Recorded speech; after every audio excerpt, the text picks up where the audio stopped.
Stay in your teaching and build that goodness of what you want to be within your own environment of a classroom. Start to be living that in your classroom. Stand on it, model it, be it, envision it, keep doing that. And then I would say also understand the feelings that are coming with it and how can you use these feelings in different ways. And then so from there, understand that you've got some of that money and foundations coming in from the new interest that you want to just pursue that. You might go down to substituting. That's the biggest lesson I learned. Don't just cut it off. Anne is an entrepreneur at heart and is the founder of Shine On Inc. and BLiSSful and Green Embodied Therapy. Over the 28 years of her business, Anne has also taught full-time as an elementary teacher for over 15 years. She shares her pivoting journey and plenty of advice for those who are considering leaving the teaching profession. Join us for this episode in our special summer series featuring teacher pivoting stories. Let's go.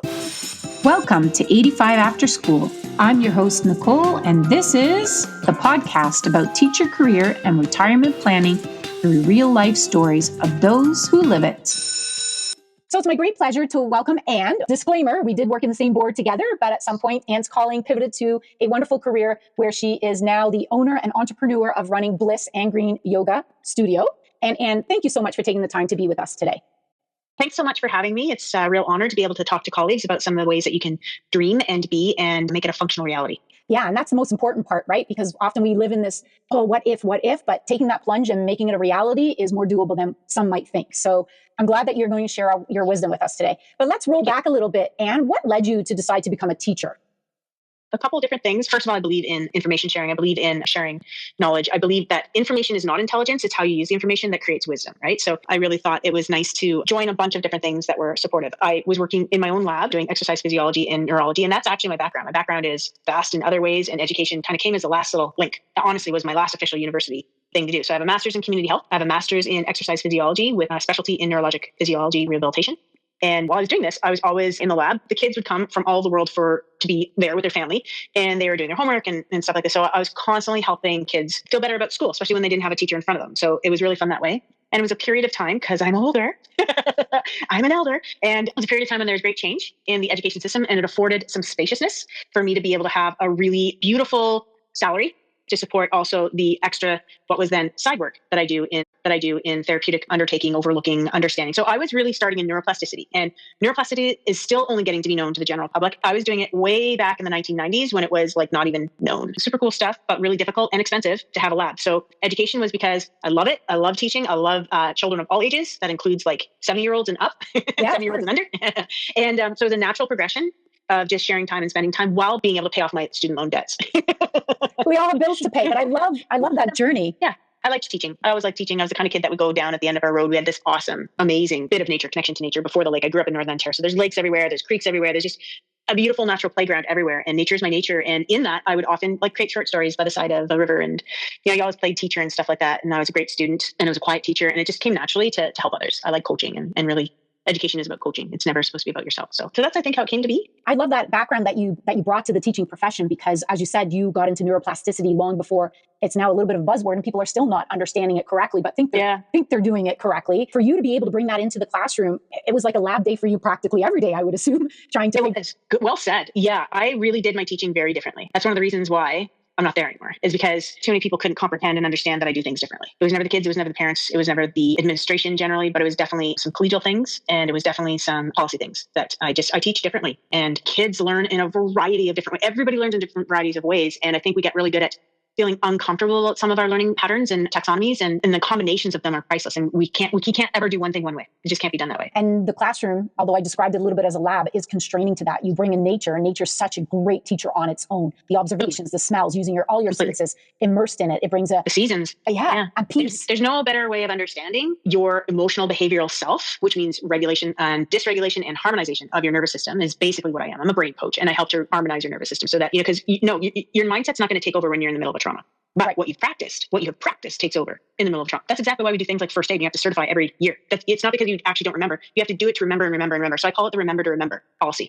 And that's a part of everything that we do. We have to practice, and we have to understand that every single thing, we hopefully will open ourselves, our hearts, our being, our spirit, everything up to the comprehension of how can I be grateful even for this real catastrophe that's happening right in front of me, right? How can I be grateful? So it's a how that we got to keep working on. And a lot of people, it's natural to not like change, but if you embrace the fact that that's the only thing you can count on, that change is inevitable every single moment. So seasons help to teach us day helps to teach us night to dawn, right? That red light, morning, red light, night, that helps us to understand and comprehend that within even this period of what we think is given to us, it's all change all the time. So yeah, getting outside is a world of its own. And yeah, there was a lot of people that weren't okay. That my first hour to get people going was movement outside, was literacy outside, numeracy outside, beginnings, opening, understanding, awakening that awe, and having a beautiful awakening to the amazing, right? Which is all around you. And so, here we are, we'd be on school days in the elementary school where it's a snow day, but you're at school because the schools aren't closed, whatever. And there's tons of kids there still. And it would be upsetting to people that I'd take the kids out. I'm like, well, this is a really great learning situation. Yeah. Because every single day started in my classrooms, we went outside. We connected to nature outside. We did a lot of warm up, brain neural awesomeness with your body, move your mind. And then we come back inside and get even focused, and kids could understand those transitions and those change. It means you can understand those transitions and your change and those transformations within a day, within an hour, within a period of a morning to then an hour to then like 15 minutes. Can you imagine what's going to happen to the transitions that you'll face in your life? Yeah, absolutely. Like you said, it's that dress rehearsal, right? And if we kinesthetically automate these kinds of ideas. Kinesthetic automation is amazing. And it's not about repeating a pattern, but it's about getting comfortable enough to see like, how can I do this pattern differently? So that's the kind of teacher that I was at school. That wasn't highly taken in particularly the last place that I taught. And so that may be looked at as a negative right now. And honestly, it was a positive. It was just a permission. It was a positive permission of me to be like, I got to go do what I need to do full time in the world. And it could have been a big sign for you to say, look, your philosophy and how you honor learning and how you want to shape that, this isn't the place where I'm going to be able to do that. So maybe you can briefly describe some of the events that led you to contemplate leaving the teaching profession.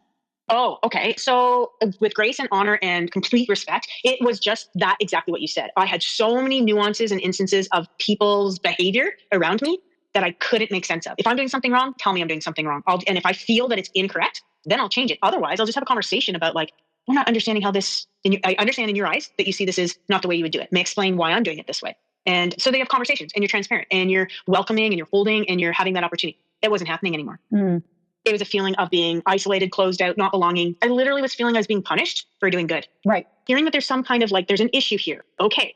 They're not paying attention. Okay. What can we do to create brain attention so that they can get enough of their physicality a little bit tired so they go in the classroom and they can listen and they can be engaged? How can I bring some things about an interest that's happening over here that the teachers want these kids to be interested in, but they don't have another way of seeing it happening in the real world? How can I bring that about? So, that was a construct of like girls clubs, boys clubs, debate teams, craft clubs, cooking clubs, all these wonderful, lovely things that engage different senses for the learners. It was like, you're always doing something. You're always trying to look better. It wasn't ever about me. It was about how can we get these kids engaged? And walking into a staff room where the children who are in the deepest amount of need were being talked of in a poor way, I could not do that. Right. And so that gave you kind of the inertia to plan your exit, perhaps. What steps did you take in preparation for leaving the teaching profession to pivot to what you're doing now? Okay, awesome. So there's a lot of steps. First of all, it wasn't like immediate. It was a little bit of a thing, like, because I always continued to do my therapeutic work in the background. I always continued to expand on that and do it in ways that invited people to learn more about it, that were parts of it and introduced. So I really am an integrative health practitioner. I am a person that works as a therapist that helps your nervous system, that helps your brain. So I wear a big amount of hats, and I do have the certifications of athletic therapist, kinesiologist, yoga therapist, all of those things together.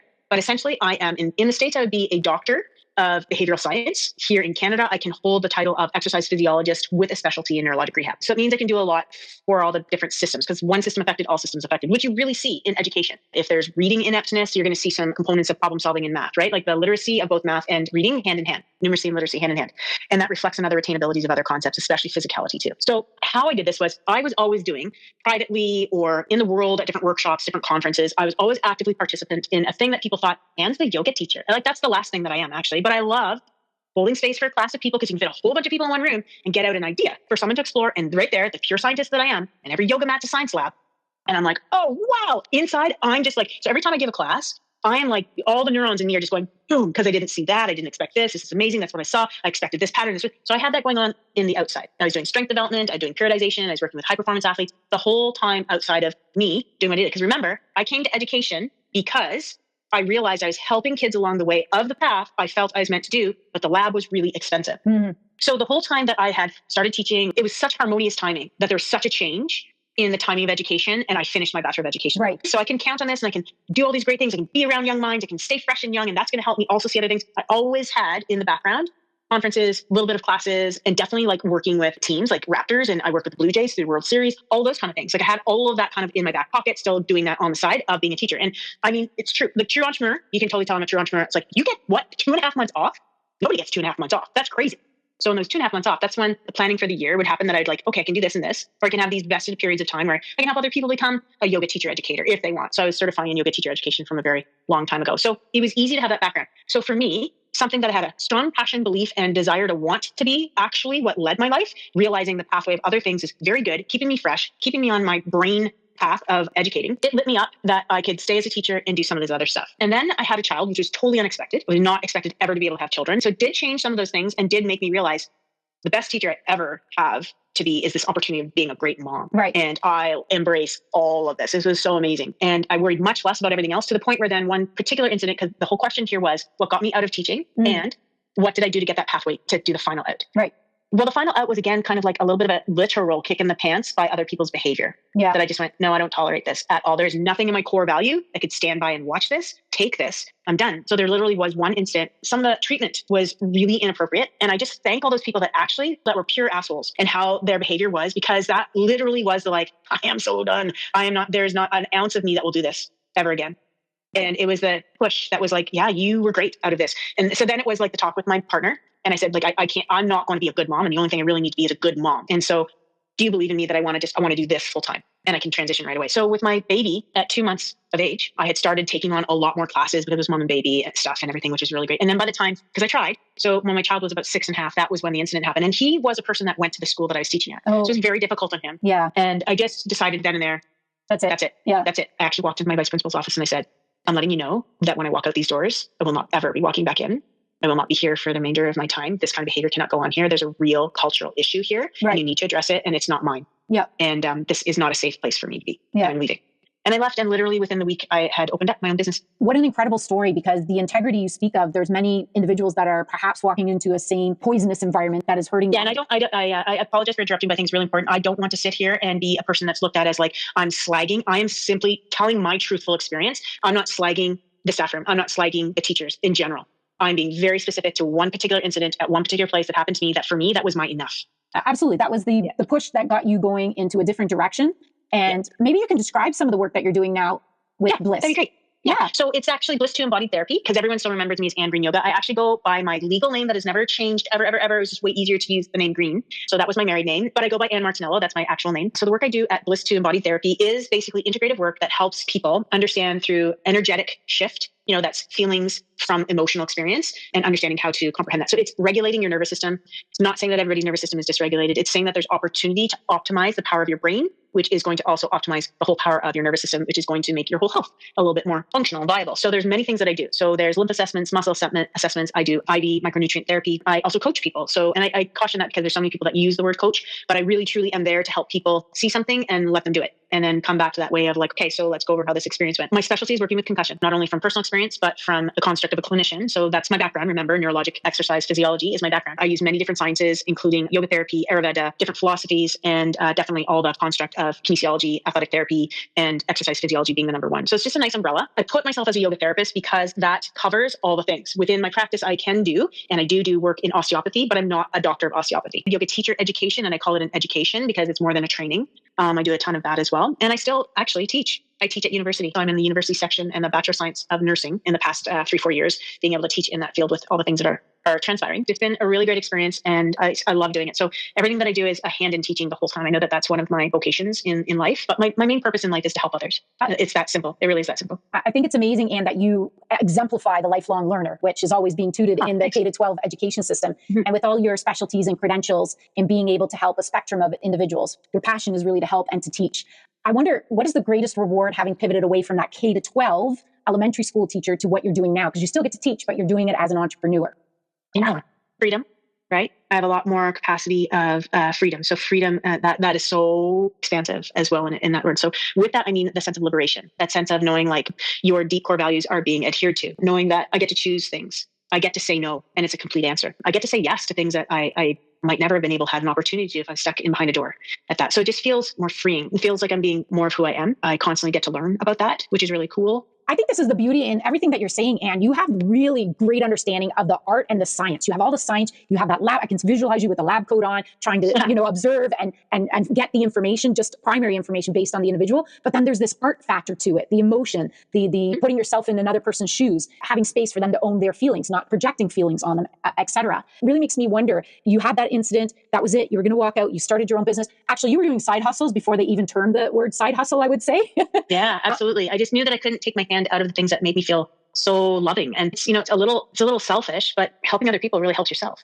And you feel alive. Is that a good way to say it? You're making a difference, right? Yeah, you're making a difference. You know that someone's feeling a little bit better because of some time shared. Absolutely. And paying it forward is such a win-win situation. I want to pedal back a little bit. How difficult was it to jump into that? And how long did it take you to really say, yeah, I made the right decision. This is a go. It's going well. And there's going to be longevity to this pivot that I've made. For me, because I think I had a little bit of a dabbling in it for a long time, I wasn't so afraid of it not working. Because you've been doing this, you're 15 years in now. I've lost track. Well, more than that, actually. So 15 years of being away from teaching, but I still have had my hand in studio ownership for like 28 years, right? Wonderful. So I considered the fact that I incorporated, that to me is considered entrepreneurship. So I was still in entrepreneurship when I was teaching. Amazing. For sure. It's been really lovely and freeing and challenging for sure too. I still felt like the very first. So I stepped out in May, that first September, after I stepped out in May, I was like, oh, it's September, did school start today? And I'm like, oh yeah, it doesn't for me. Like I had to do that. Well, yeah, it doesn't for me. Your nervous system does something different, doesn't it? Oh yeah. So I still kind of like now at like, September will forever be the start of the year for me, right? That feels that start of the year. However, I think right into the second September, so one whole year. And I was like, oh yeah, they're going back to school. That was it. Yeah. Full release. Yeah, completely full release and just complete acceptance of, I know it, and I didn't ever care about it paying off. That wasn't my purpose. It was about like, my purpose is to do this right now. And now I can say experience. Yeah. Like that's why people come to me. It's experience. Right. But you're very determined, Anne, and I think that helps. It's also what you said, experience, right? Experience. Immerse yourself in it.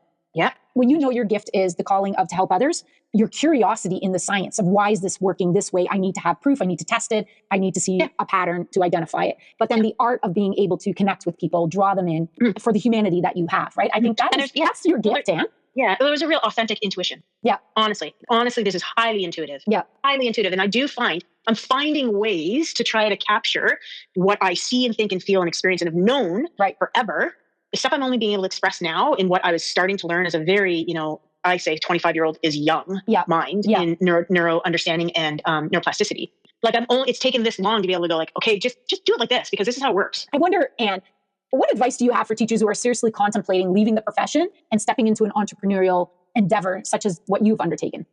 Cool. So the very first thing is I'm going to wholeheartedly say, if you can't stop thinking about it before you go to bed and when you wake up, then you just need to do it. But that's not really good advice either. Honestly, that's very Pollyannic. So my first thing is go do it, right? Yeah. Awesome.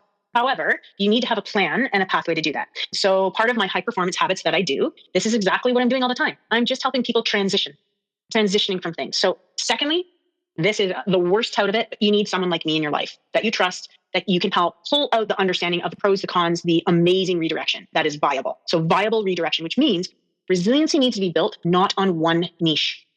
You cannot be one thing. And everybody's been like, oh, you need to pare it down. You need to just do one thing and simplify. There's nothing simple about one thing. Especially that's not simple to your character, to your internal validation. You are so many things and be good with that. Mm-hmm. Be good with the fact that you are a really good mom or dad. You are a really good brother or sister. You are a really good daughter or son. You are a really great friend. And in that you have a contributing factor that seems to come up to the top. It's going to be different how you treat your mom compared to how you treat your best friend. You really will be. So I'm just trying to use kind of a behavioral approach to understand the sense that when you are going out to do that, stepping away from a profession and moving into something, maybe part of the profession that you've seen is lacking something and there's a need and you want to fill that niche. You still are not just that niche.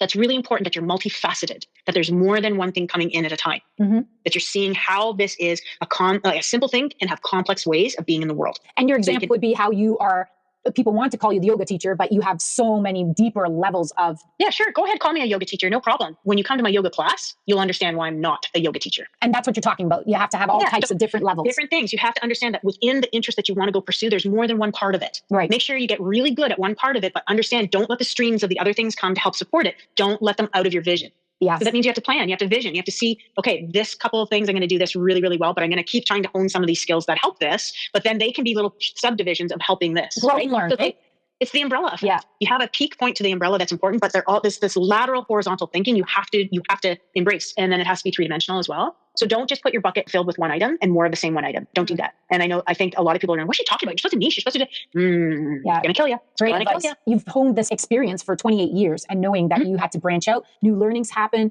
you find a different direction that helps a lot of other people. So you are learning constantly and growing. World devastation happens and you lose everything and you still rise up on top. Yeah. What I'm also saying on the sense of don't just niche in one thing, build your resiliency by being multifaceted and understanding that there's different, it can have one topic, but there's different variances within that topic. Do the one thing, knowing that there's vision for growth, right? Yeah. And so I would say, stay in your teaching and build that goodness of what you want to be within your own environment of the classroom. Start to be living that in your classroom. Expand on it, model it, be it, envision it, keep doing that. And then I would say also understand the feelings that are coming with it. And how can you use these feelings in different ways? Use the feelings in your family, use the feelings in your friendships, use those feelings in new connections that you're making and in the community that you're in. So then also with the idea of how you want to just break free and do what you want to do, see that the very professional structure that you're in can actually build a lot of foundation for how you can grow what you want to do as your own personal vested interest and calling or vocation, right? There's a lot of complementary facets of that because it's education. Yeah. And then, so from there, understand that you've got some of that money and foundations coming in from the new interest that you want to just pursue that. You might go down to substituting. We're a huge lack of substitutes. Right. Keep that up. Keep it going. Yeah. That's amazing. That's fantastic. Teach in different ways that work towards the outcome that you want, but still give you a bit more time to do that second thing that you want to do and still have your hand in the beautiful place it's given to you so much. Yeah. It's giving you a career. It's giving you, retirement funds. Yeah. Amazing. Honor it. Value it. Don't just cut it off. And that's the biggest lesson I learned. Don't just cut it off. And from that teaches you the different vast ways that resiliency is multifaceted. You're not a good resilient human being if you think you just have to be one thing. If you define yourself as one thing, you got some work on resiliency to do. And get a good coach. Yeah. Get a good coach. Somebody to walk the journey, right? I'm for hire. I'm not even gonna not put that out there. I'm gonna be one of your most unique performance coaches that you've ever experienced because it will come to your performance in ways that you don't see it coming at you. Well, at the core, that's what it sounds like. And from that way far away. I go either in the very middle of it or I'm way far away from it. And you're like, come on, what are we talking about? I'm like, look at all the things you just gained on this path. So, and while we're talking about that, if people want to get a hold of you, what's the best way to get a hold of you? And we'll put it all in the show notes as well. That's really awesome. So you can get a hold of me at hello@AnnMartinello.com. And you can get a hold of me at Shinologist, which is an IG account, which is really the best way probably to get a hold of me. And you can get a hold of me at my business. I have 2 webs, AnnMartinello.com. And I have AnnGreenYoga.com and at AnnGreenYoga.com. But the easiest way that people might remember is at Shinologist. Perfect. And we would definitely put that all in the show notes so the listeners can tap into that. And I've enjoyed and learned so much from our conversation. You have me energized. So I know that this is a gift that you impart on many of the people that you work with. We've reached the part of the show where I ask our guests for a gem, that one piece of wisdom that you'd like to impart on the listeners. And I invite you to share that now. Okay, so that's hard, but I think I gave a lot of them throughout the show. And thank you very much for having me here. I think the biggest one is belief. Belief in yourself, belief in your vision, know your core values, that strong belief, and ritualize your core values. So make the values that you have become, action them. And that also adds to that real important piece of you're not one thing. Yeah. Vast, multifaceted dimension. Make sure that you see that. A true gem, and because everyone is a dynamic person, you have to believe in yourself, but let the values you hold carry you through to that. Absolutely. That's your character, right? It's been such a pleasure having you, Anne. And I mean, I could talk to you for hours on end, but you're a busy entrepreneur and I know you got to get back to your business. I'm really grateful for this time. It was really, really wonderful to be here and to share a little bit of some insights on some things. Just a nice beginning. Yeah. And I'll remind them to check out those show notes so that they can get a hold of you and talk to you on an individual level. Thanks so much. That'd be lovely. Thank you. Take good care. Well, that's our show for today. Thanks for joining us. Be sure to subscribe to the podcast so you know when new episodes are uploaded. We'd also love to hear your feedback. Leave a review or connect with us on Instagram or Facebook at 85 After School. Hey, if you're interested in being a guest, be sure to email us directly, 85afterschool@gmail.com. That's 85afterschool@gmail.com. Until the next episode, be good to yourself